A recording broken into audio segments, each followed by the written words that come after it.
They say she can sway an election. With truly the touch of a button, Taylor Swift is uniquely situated to use the data at her disposal to impact the presidential race. Save a country from recession with her Swiftonomics. The pop star will contribute almost $140 million to the local economy. She just keeps breaking records.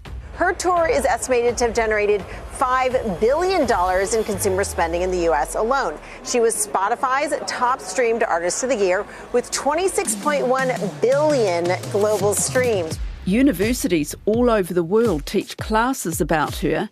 And right now, ahead of the star's Australian tour beginning on Friday, academics are meeting for this. Swifties in Australia have a reason to be excited. Next February, the impact of Taylor Swift will be pored over by academics at a major, but still highly unusual Swiftposium. Discussing all things Tay-Tay. The so-called Swiftposium runs from this Sunday to Tuesday at the University of Melbourne. The conference coincides with her sold-out Eras tour. Scholars attending the event are asked to submit papers on Swift's impact on the music industry, social movements, the economy, and more. I'm Sharon Brett-Kelly. Today on The Detail, the Taylor Swift obsession and why we can't dismiss her as just another pop icon. The Swifties are here to stay, making Swiftonomics a game changer for the world stage.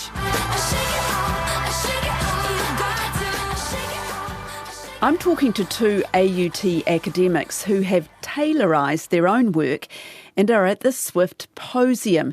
In fact, one of them is a co-organiser. I am Dr. Rebecca Trelease. I am a senior lecturer in the School of Communication Studies and I teach on the first year compulsory papers. So while they're quite set courses in terms of the skills and the knowledge that we need students to know, I will kind of bend the knowledge more towards how do we understand these concepts from a Taylor lens and how this theory or this example in particular can be Taylorised. And I'm Angela Asuncion. I'm also a lecturer here at AUT. I teach a lot of the web media online strategy type papers, and I use Taylor Swift quite often as a case study, especially when it comes to online strategy. And my master's is currently on her. She's my major case study. And I mean, we kind of laugh about this, but it's a serious topic because she has such immense power. This week, Taylor Swift was named Time's 2023 Person of the Year. And for those of us normal people on Earth One, a megastar with $1 billion in ticket sales for a single tour could be given this title for the impact she has had.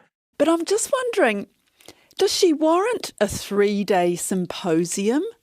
Angela? I say yes, whether I'm biased or not. Why? Explain to me why. There's just so much to unpack in her approach to her work and her business, I suppose. Because at the core of it all, she's an amazing businesswoman. Her parents have even said that they brought her up potentially to be a businesswoman. And you really see that shine through in her work and how she deals with her fans, the promotion of her work, just everything she does is so calculated in a way, but she makes it seem so natural. And I suppose that's down to her talents, but there's so much to unpack from her lyrics to her artistry to her tour, her marketing, the way she deals with legal issues, politics. There's a lot to learn from her. It actually grew quite a lot from what we expected. So when the Swiftposium was kind of announced with the call for papers, we had over 400 submissions, and it just from academics. From academics, and so it was important to kind of reassess where we were coming from, and the whole goal of it was Asia Pacific, because this is her leg of the tour around Asia Pacific. It's Australia, 5 universities from Australia plus AUT from New Zealand, so it was about bringing together academics in our region. But it went global, and it was so many submissions and so many amazing angles into studying Taylor academically that we just had to expand it. Because in the end, really, it's about understanding Taylor Swift, the phenomenon, isn't it? Academically, yeah, we need to be critiquing it, and we just want to ask questions around it. Like, that's literally our jobs. Let's all have them in the same place at the same time in the week leading up to her concerts. So, Rebecca, tell me, what are all those different angles? I look at education, so I am really fascinated by these universities that have put on courses either dedicated to Taylor or they're specifically looking through a Taylor lens. And we actually have Brittany Spanos, who taught the NYU course as one of our keynotes, which is absolutely amazing because she's a writer for Rolling Stone magazine. She also brings that music industry and the feminism side into exploring Taylor. We have people who will be discussing the law changes. We would have seen how she's re-recording all of her albums, and a lot of those are for her ownership of her songs. Taylor Swift continues to shake it off. Swift has just released 1989 Taylor's version, the fourth in her series of re-recorded albums following a dispute with her former record label. So she's doing this all because of a massive debacle with her old record label, selling the masters to her work to Scooter Braun. Back in 2019, Scooter's Ithaca Holdings purchased Big Machine Music Group, and with the label came ownership of the masters for Taylor's first 6 albums. In the years since, the singer has continued to speak out about her objection to the acquisition, which she claims was done without her knowledge. She was like, no, artists should own their own music. I should own my own music. It's my work. I've made it. And luckily, she owned the manuscripts to her music, so the lyrics and the compositions. So she took her manuscripts and she's re-recorded them now so that she owns those masters, and kind of giving an example to all these other artists to be like, you should own your music, you should own your art, you've created this. So her songs, actually, they're the same songs mostly. There's a few new ones, but they sound different under these new versions? I would say yeah. Give me an example. Mostly down to the fact that her voice is a lot more mature. So that's the biggest tell. And she's also gone in and changed some of the nuances, some of the words in her music. And I suppose that's down to the fact that now she's in control of how she's recording the music. She's changed lyrics, for example, in Better Than Revenge, to reflect and be more, I suppose, accepted. So that's one to do with Camilla Bell during the time of her relationship or breakup with Joe Jonas. And there's a line that's like, she's better known for the things that she does on the mattress, which is a little bit shamey.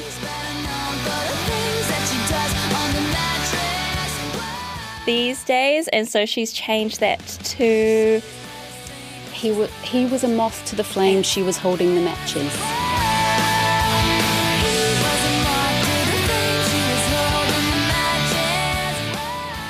Which changes the tone behind it. So she was quite young. How would she have been, like 22? Probably early, younger. Even younger. Yeah. And so what we see with someone who's now in her early 30s, that growth and maturity, not only just in her actual voice, but recognising that was a bad move on my part and I shouldn't shame a woman. Actually, he played a role in that too. So she's crafting and recrafting her own words. And I like that. It's like she's holding herself accountable for what she has done in the past.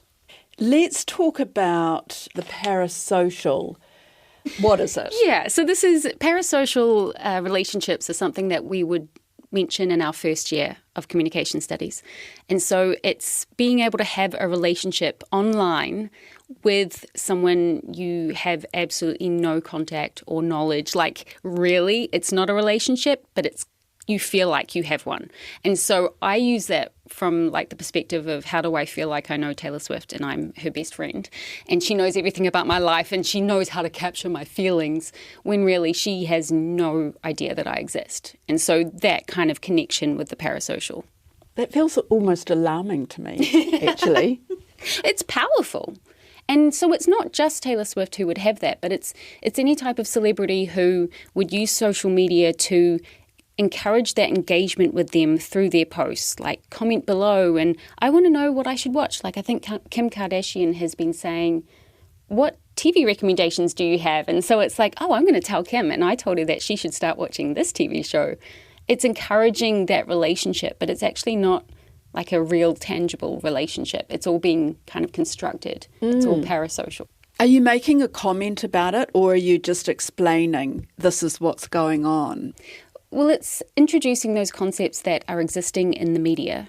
And then hopefully once students are understanding that concept and recognising with their own relationships that they have, it might not be with Taylor, it could be with their own favourite stars that they have. But they're actually starting to ask more questions about it. How am I engaging with this person? And am I engaging in a healthy way? Am I engaging critically? Am I challenging this person? And we really encourage that curiosity from our students to pursue it further. So like Angela was scrolling through TikTok. Like this is just what she did in her regular life and it's become her master's thesis. Yeah, at one point, sometime around the Red re-release, I was scrolling through TikTok and realising just how much conversation there was about Taylor Swift. And there was a giant guessing game over what's the next re-release, what's her next song going to be. And I just found it fascinating that there was this huge conversation happening between people from all over the world. And it felt like Taylor was just involved in it as well. That became my master's. And I kind of looked into how that became her like marketing or promotional marketing strategy for her re-releases, because I wasn't seeing your traditional marketing or promotional marketing. There were no billboards, there was no radio interviews, commercials about these re-releases. It was purely she'd post something, her fans would discuss it. Sometimes she would comment on her fans' content as well, and then they'd look into her comments and be like, is this another clue? And it was just this huge spider web that was happening, and it was just quite fascinating. So Taylor knows your social media interactions, where you saw her on tour, how much merch you've bought from her website. She knows the size of your t-shirt, the number of downloads you've made. That also then feeds into that whole parasocial relationship. And no other artist does something like this? Not often. And not to that degree. No. Like it's really in depth the way that her fans are engaging. Yeah. Like even crafting the friendship bracelets, which is a line from her song.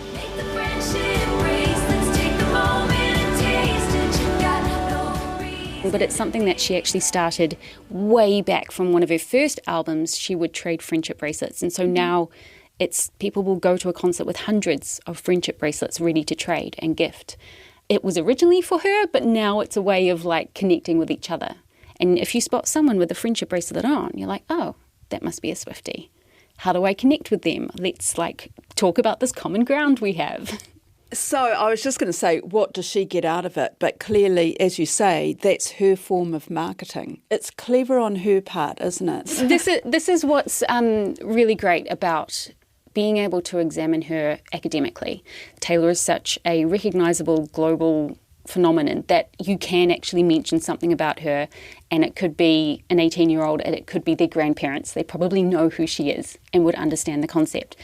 But then actually just referring to someone who is a cisgendered white woman with money and privilege of being able to spend all this time to create a career, you know, needing to understand and recognise what platform she has come from in order to be this presence, and actually what presence are we missing because we're referring to someone like Taylor and not another artist, a more intersectional artist. There are so many other options. So it's being able to actually understand, yes, we do kind of appreciate and admire her work and kind of these new promotional strategies and her artistic nature, but also being able to kind of consider, well, what does it mean that the sports news now features Taylor items? Now, finally, if you're anything like Mike, you've been monitoring every step of the blossoming romance between Taylor Swift and NFL star Travis Kelce. Well, after his Kansas City Chiefs reached the Super Bowl, the true impact of their relationship has been revealed.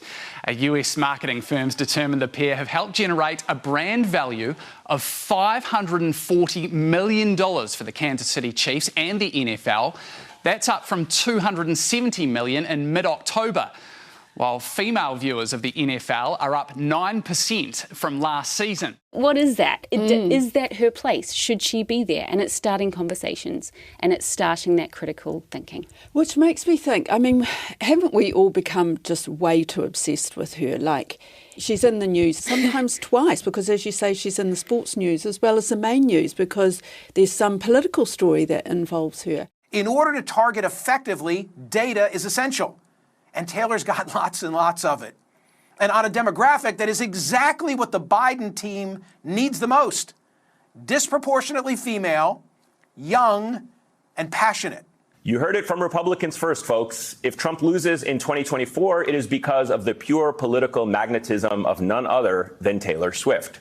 Instead of just commenting, oh, look, it's yet another clip about Taylor Swift on the news, we're actually wanting to encourage that. Well, who's asking for this? Is it actually the audience, or is this messaging from the media thinking that, no, we need to talk about Taylor because that's how we get people in? Like, what actually is driving this? Is this all her? Because with the promotional marketing, she might put out one TikTok, but then the 300 other TikToks you see after that haven't been created by her. So it is very much like chicken or egg. How much do we know about her? Okay, she's a very astute businesswoman. Who's in her team? Because she obviously isn't working on her own. I say Tree Payne does a lot of work. So that's her PR agent. I think she is the driving force around a lot of it. And because she's had some massive negative PR. As a female in this industry, some people will always have slight reservations about you.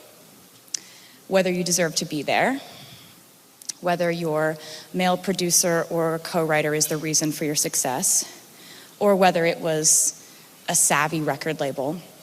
It wasn't. These days, she's very, very calculated about what she tells us. This was the decade when I became a mirror for my detractors.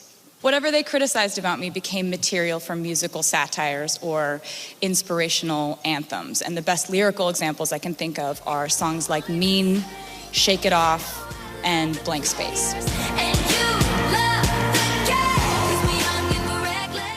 There's still a lot that she tells us, but I feel like she also hides quite a lot from us.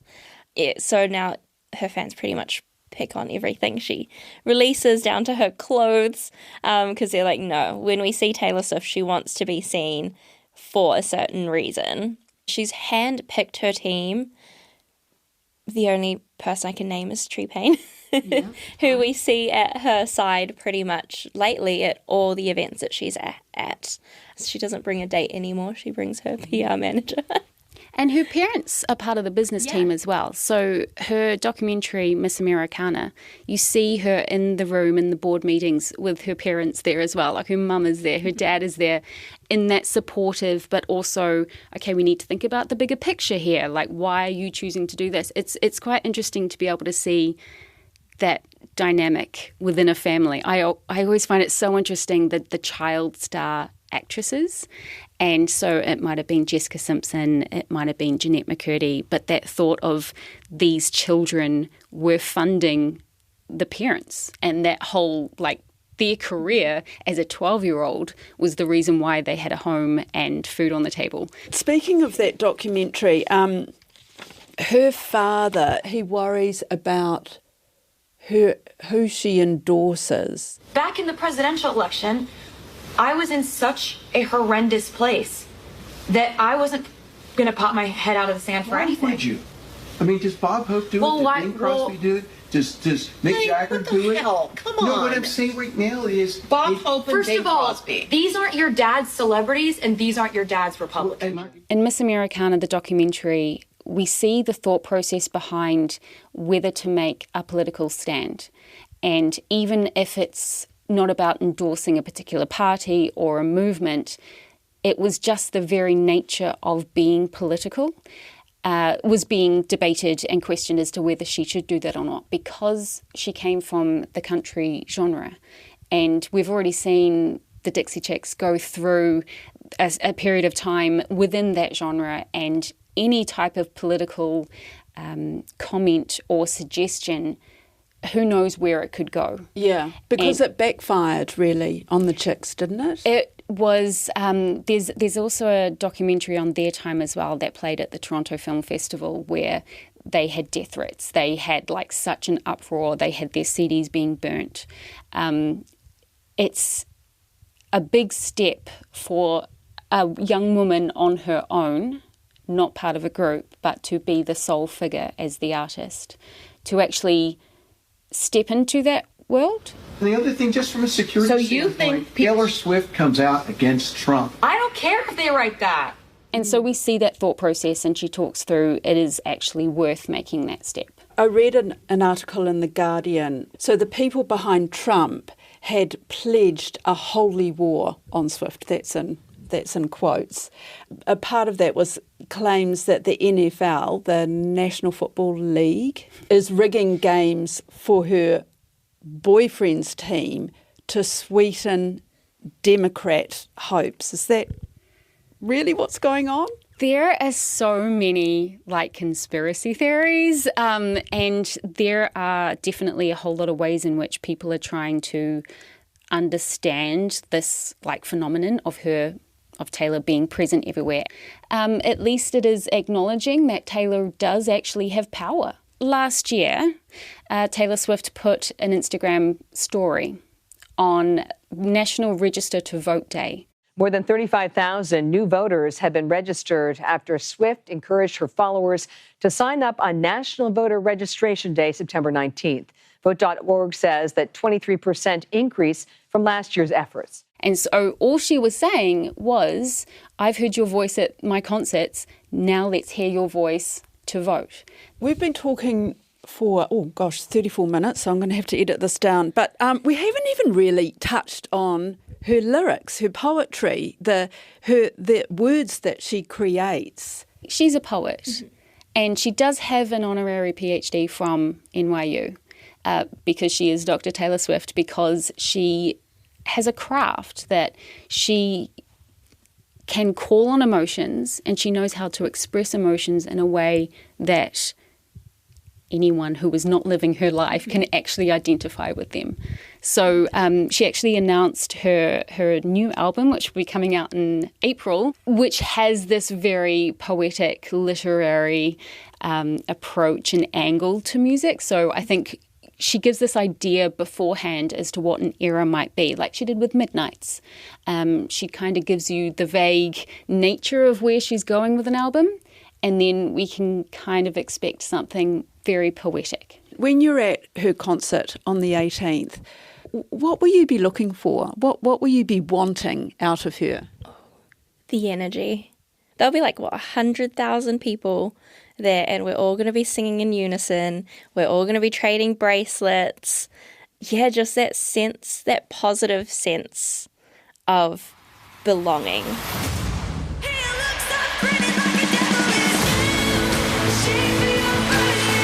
We're about to go on a little adventure together, and that adventure is going to span 17 years of music. How does that sound? That's it for today. The Detail is supported by RNZ and NZ On Air. This episode was engineered by Phil Benj and produced by Alexia Russell and Davina Zimmer. I'm Sharon Brett-Kelly. My thanks to Rebecca Trelise and Angela Asuncion. Ka kite anō.